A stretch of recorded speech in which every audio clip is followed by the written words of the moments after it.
ሀራ መሬት በሚል ስም በአፋር ክልል የሚንቀሳቀሰው ከህወሓት ታጣቂዎች ተገንጥሎ የወጣው ታጣቂ ቡድን በትግራይ ላይ ጥቃት ለመፈጸም ሲሞክር በአካባቢው የአፋር ህዝብ ጋር ግጭት መፍጠሩን ተከትሎ የትግራይ ጊዜያዊ አስተዳደር ድርጊቱን በጽኑ አወገዘ።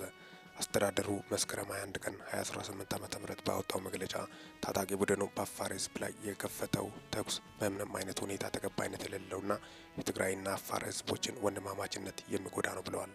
የግጭቱ መንስኤ ምን ነበር? በመግለጫው እንደተዘረዘረው ሀራ መሬት የተሰኘው ታጣቂ ቡድን በአፋር ክልል በኩል አልፎ በትግራይ ጥቃት ለመፈጸም በብራሂሌ መስመር ወደ ኮነባ ለመሻገር ሞክሯል።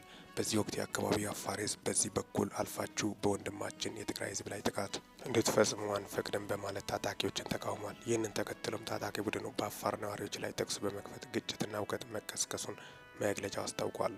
የአስተዳደር አቋምና ጥሪ የጊዜያዊ አስተዳደር የአፋር ህዝብ በተለይም የብራሂሌና የኮነባ ነዋሪዎች የሁለቱን ህዝቦች ወንድማማችነት ለመጠበቅ ላሳዩት ኃላፊነት የተሞላበትና ጽኑ የሰላም አቋም ያለውን ከፍተኛ አድናቆትና ክብር ገልጿል።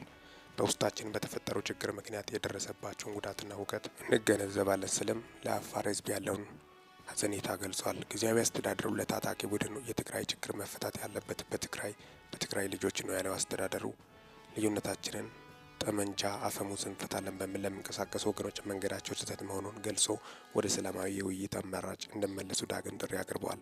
ለፌዴራልና ለአፋር ክልል መንግስታት ባደረገው ጥሪም ችግሩ ከዚህ በላይ ሳይሰፋና ተጨማሪ ጉዳት ሳያስከትል በሰላማዊ መንገድ እንዲፈታ የሚቻለውን ሁሉ ጥረት እንዲያደርጉ አሳስበዋል። በመጨረሻም አስተዳዳሪው የሁለቱን ህዝቦች ሰላም ለማጠናከርና የትግራይ የውስጥ ችግሮች በውይይት ለመፍታት የሚደረገው ጥረት አጠናክሮ እንደሚቀጥል አስታውቋል።